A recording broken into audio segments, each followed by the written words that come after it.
बहुत समय पहले की बात है। सुंदर वन में टुनटुनी चिड़िया अपने पति कालू कौवे के साथ रहती थी। कालू कौवा शहर में नौकरी करता था। जाड़ी का समय था। जंगल में तेज बारिश भी हो रही थी। बारिश की वजह से ठंड पड़ चुकी थी। जंगल में सभी पक्षी अपने अपने घोंसले में दुबके हुए थे, लेकिन टुनटुनी का पूरा परिवार जाग रहा था। मम्मा मम्मा, मुझे बहुत ठंड लग रही है। चारों तरफ से ठंडी हवाएं आ रही हैं। चुप हो जा मेरी बच्ची, मैं अभी तुझे रजाई उड़ा देती हूँ। आप तो मेरी एक भी बात नहीं सुनते। देख रही हो ना, कड़ाके की बारिश पड़ रही है और अपना घर कई जगह से टूट फूट गया है। समय रहते तुमने मरम्मत कर ली होती तो इस भयंकर बारिश में हमें हमारे बच्चों को इस तरह ठिठुरना नहीं पड़ता। सारे पक्षी आराम से अपने अपने घरों में सो रहे हैं और हम हैं जो इतनी रात को जाग रहे हैं। अब मुझसे ये ठंड और बर्दाश्त नहीं हो रही है।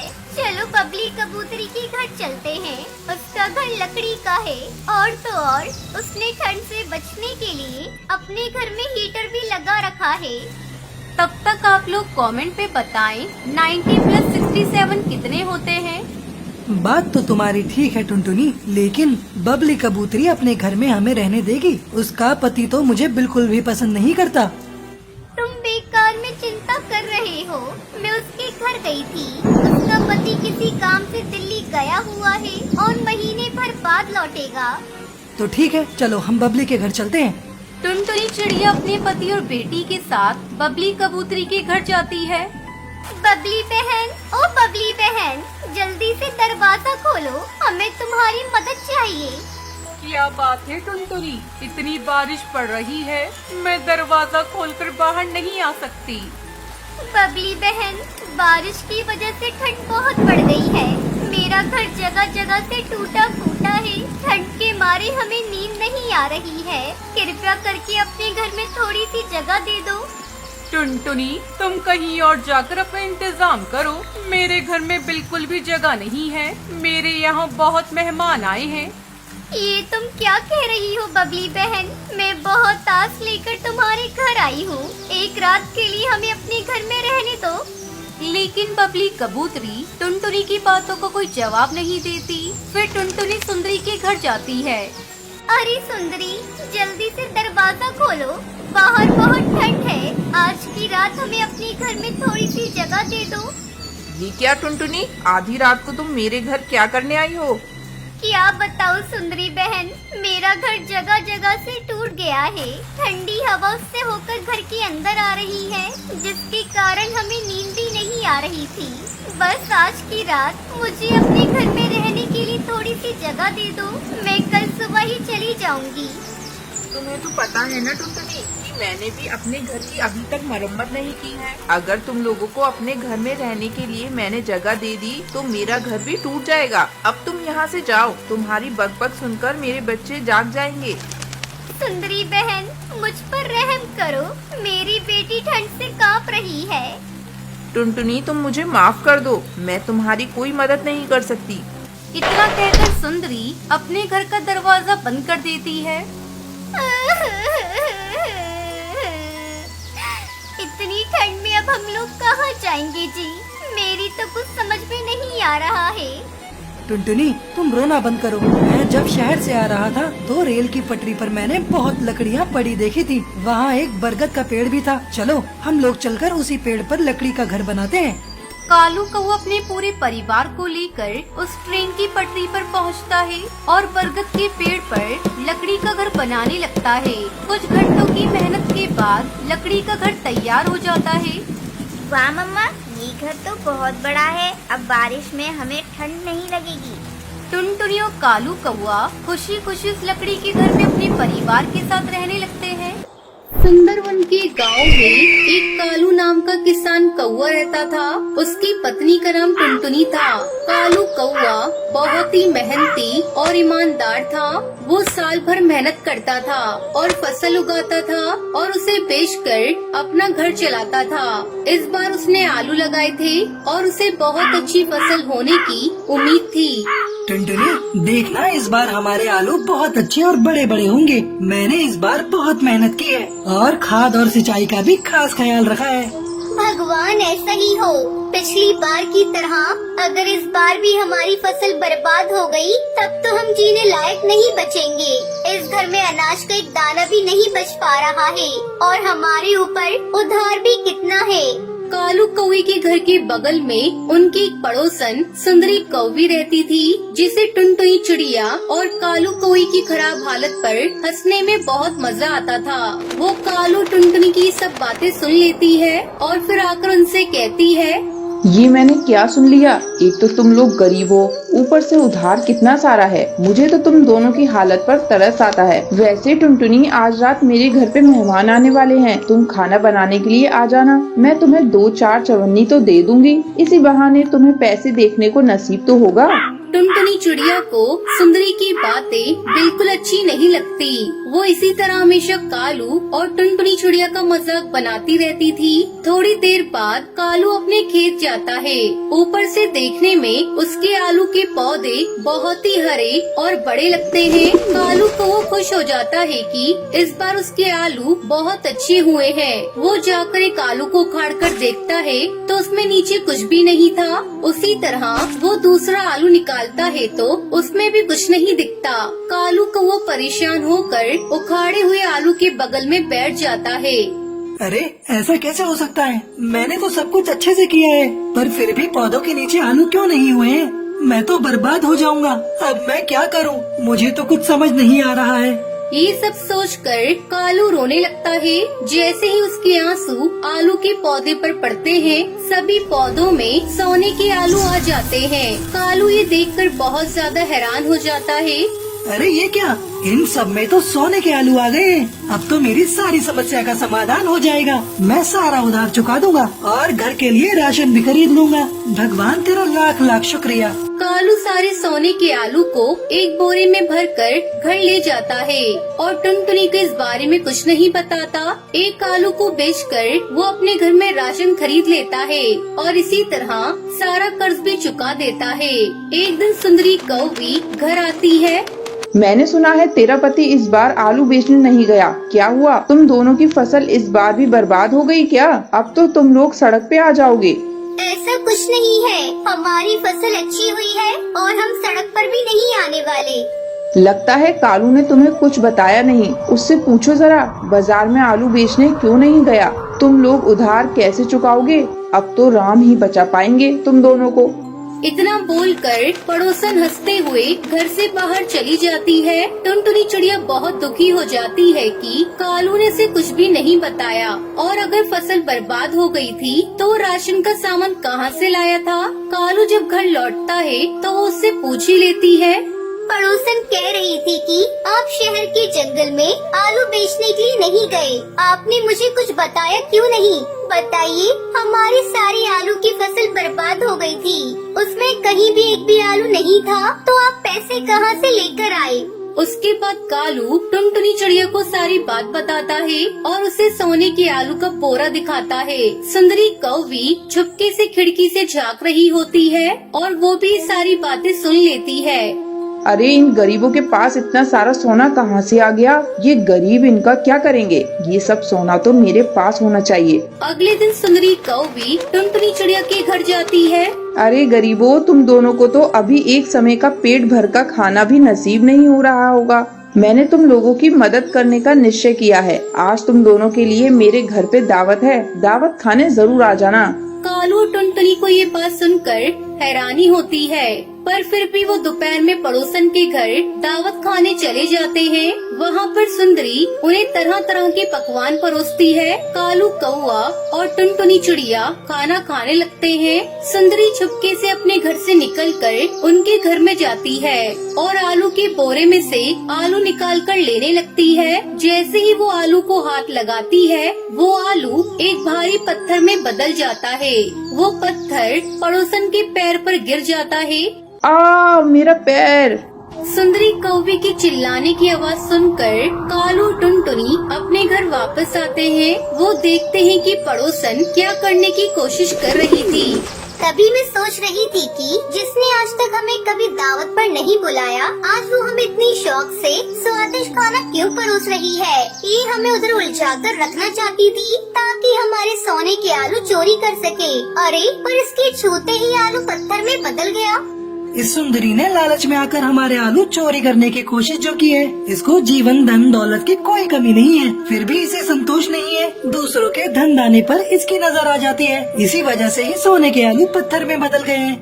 हाँ कालू, तुम सही कह रहे हो, मुझे भी लगता है ऐसा ही है। पर जब तक ये सारे आलू हमारे घर पर रहेंगे, हमें भी मुसीबत रहेगी। हम अपनी जरूरत के हिसाब से आलू रख लेते हैं और बाकी सबको वहीं जाकर वापस जमीन में गाड़ देते हैं। शायद इससे किसी और की जरूरत पूरी हो जाए। कालू कौवे के आंसुओं से सोने के आलू प्रकट हुए, क्योंकि कालू बहुत ही मेहनती और ईमानदार था। उसने बहुत मेहनत की थी, इसी वजह से उसे सोने का आलू मिला। वही लालची पड़ोसन सुंदरी बस दूसरों की मेहनत का फल खाना जानती थी, इसलिए जब उसने सोने को छुआ तो वो भी पत्थर बन गया। तो दोस्तों, इस कहानी से हमें सीख मिलती है कि हमें मेहनत और ईमानदारी से काम करना चाहिए और कभी भी लालच और चोरी नहीं करनी चाहिए। ये कहानी है टुनटुनी नाम की एक चिड़िया की। उसकी 10 साल की बेटी थी। उसका पति कालू एक कंपनी में काम करता था। वो बहुत ही ईमानदार था। कालू कौवे की ऊपरी आमदनी कुछ भी नहीं थी। उसे जितनी भी सैलरी मिलती थी, उससे वो अपने परिवार का गुजारा करता था। एक दिन कालू कौवा जंगल से घर आया तो देखा चारों तरफ अंधेरा है और उसकी बेटी पिंकी मोमबत्ती में पढ़ाई कर रही है। अरे बेटा, तुम मोमबत्ती में क्यों पढ़ रही हो? लाइट क्यों नहीं जलाई है तुमने? पापा, काफी समय से लाइट नहीं है। क्या बात कर रही हो? जंगल के सभी घरों में तो लाइट चल रही है। रुको, मैं देखता हूँ कहीं फ्यूज तो नहीं उड़ गया।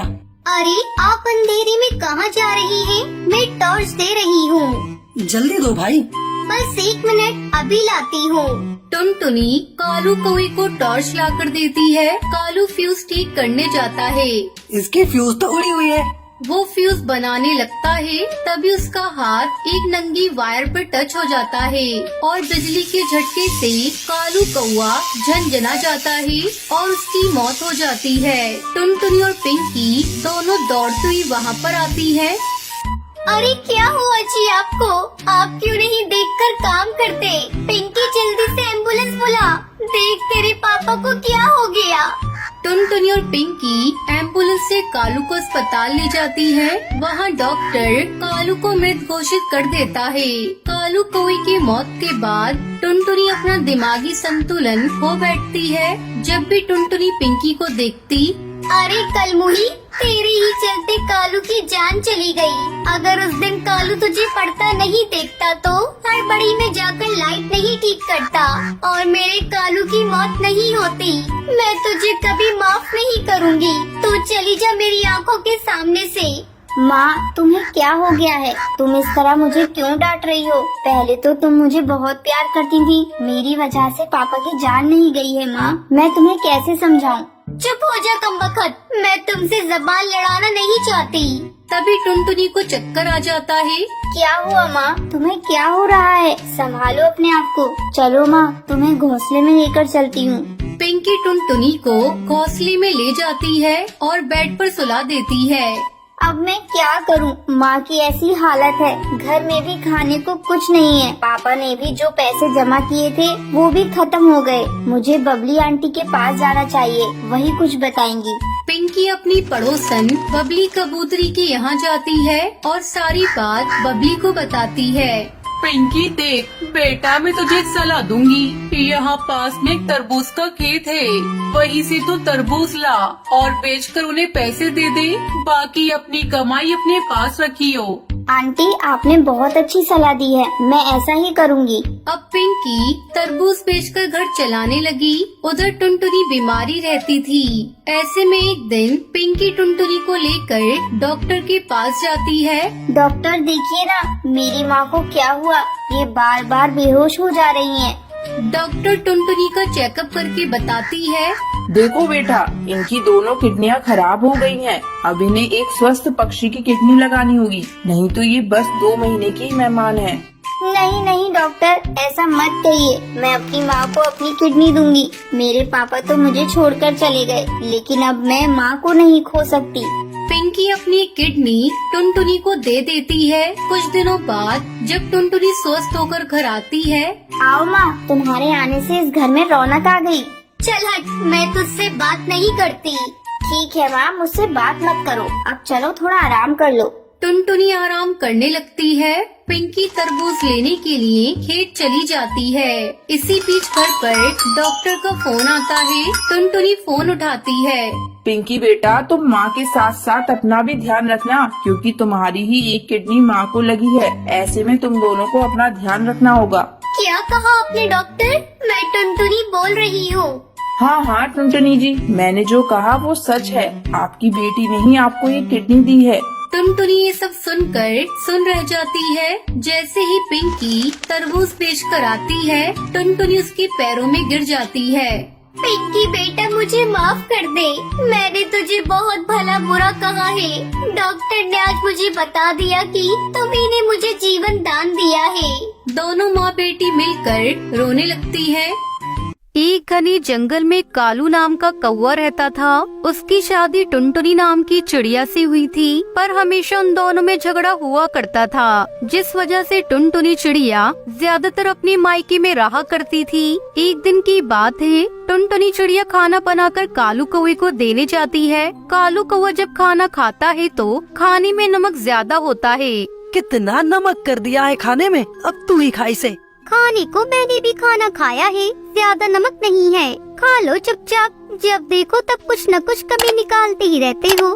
नहीं, मुझे नहीं खाना, तू ही खा ले। मत खाओ, मेरा क्या जाता है। जब देखो तब लड़ने के लिए ही बैठे रहते हो। ज्यादा मत बोल, वरना पिट जाएगी। हमेशा ज्यादा बोलती रहती है। यदि कुछ भी कहो तो लड़ने लगती हो। मैं ज्यादा बोलती हूँ। यदि मैं कुछ कहूँ तो तुम मुझे उल्टा सीधा सुनाने लगते हो। फिर कहते हो कि मैं ज्यादा बोलती हूँ, तभी तो मैं अपने मायके चली जाती हूँ। किसने रोका है तुझे? अभी जा अपने मायके। हमेशा मायके जाने की धमकी देती रहती है। चल निकल मेरे घर से। बड़ी आई मायके वाली, जब देखो तब मायके चली जाती है। टुनटुनी चिड़िया अपना सामान पैक करके अपनी मायके चली जाती है। टुनटुनी चिड़िया के जाने के बाद कालू कौवा अपने आप से कहता है, तब तक आप लोग कमेंट में बताएं 20x20 कितने होते हैं। अब की बार मैं इसे लेने ही नहीं जाऊंगा। अब देखूंगा ये कैसे लौट कर आती है। ज्यादा मुझे अगर दिखाती है ना, अभी पता चलेगा इसे। उसके बाद कालू कौवा भी अपने काम पर चला जाता है। धीरे धीरे समय बीतता है, पर इस बार टुनटुनी चिड़िया अपने घर लौटकर नहीं आती है। काफी दिन बीत जाने के बाद एक दिन कालू कौवा पेड़ पर बैठा हुआ होता है। तभी वहाँ पर उसका दोस्त तोताराम तोता आता है। अरे यार, बहुत दिन हो गए, अभी तक भाभी लौट कर नहीं आई है। क्या तू उन्हें लेने नहीं गया?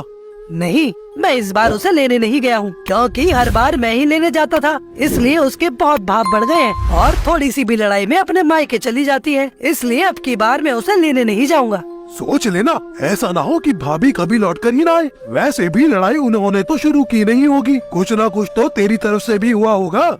मेरी तरफ से कुछ भी नहीं हुआ था। यदि मेरी तरफ से हुआ भी था तो उसे इस तरह घर छोड़कर नहीं जाना चाहिए था। छोटी मोटी लड़ाई तो हर घर में होती है। इसका मतलब ये थोड़ी है कि वो घर छोड़कर अपने मायके चली जाएगी। तू बात तो बिल्कुल ठीक कह रहा है। अब तुझे उन्हें मना लेना चाहिए और वापस घर पर ले आना चाहिए। वैसे भी काफी दिन हो गए। मेरा मन नहीं है, यदि उसे आना होगा तो खुद ही आ जाएगी। इसके बाद वो लोग काफी देर तक बात करते रहते हैं और फिर तोताराम तोता वहाँ से चला जाता है। तोताराम तोते के जाने के बाद कालू कौवा कहता है, तोताराम ठीक ही कह रहा है। काफी दिन हो गए, अभी तक टुनटुनी चिड़िया लौटकर घर नहीं आई। लगता है मुझे इस बार उसे घर लेकर आना होगा, पर मेरा मन तो नहीं कर रहा है। यदि उसे आना होगा तो खुद ही आ जाएगी। इसके बाद कालू कौवा अपने घर पर आ जाता है। कालू कौवे को अपने घर पर बिल्कुल भी अकेले अच्छा नहीं लग रहा था। उसे टुनटुनी चिड़िया की याद आ रही थी, पर वो उसे लेने भी नहीं जा सकता था, क्योंकि इस बार उसने ठान लिया था कि यदि टुनटुनी चिड़िया खुद नहीं आई तो वो उसे लेने भी नहीं जाएगा। वहीं दूसरी तरफ टुनटुनी चिड़िया अपने आप से कहती है, बहुत दिन हो गए हैं, अभी तक ये लेने नहीं आए। लगता है ये लेने नहीं आएंगे, पर इस बार मैं भी जब ही जाऊंगी जब ये लेने आएंगे, वरना मैं नहीं जाऊंगी।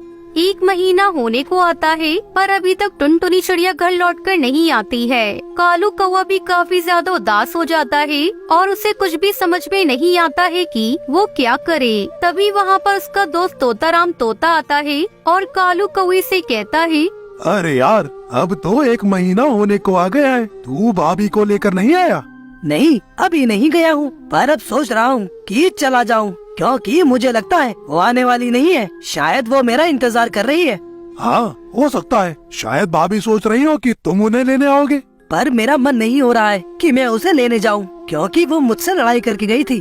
तो क्या हो गया? लड़ाई में भी तो प्यार ही होता है ना। तुझे काफी दिन हो गए, कहीं ऐसा ना हो कि बात बढ़ जाए। हाँ, तो ठीक ही कह रहा है, मुझे उसे ले आना चाहिए।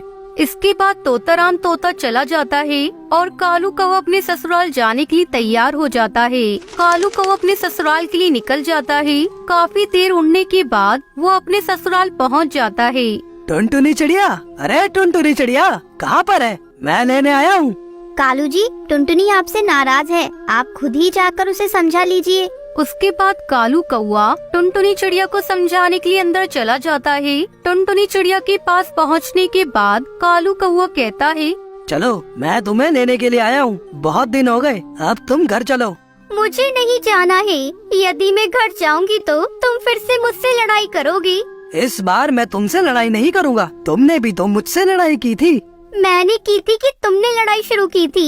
अगर तुमने आगे से मेरे साथ लड़ाई की तो मैं कभी भी तुम्हारे साथ घर नहीं लौटूंगी। मैं तुम्हें अभी से बता देती हूँ।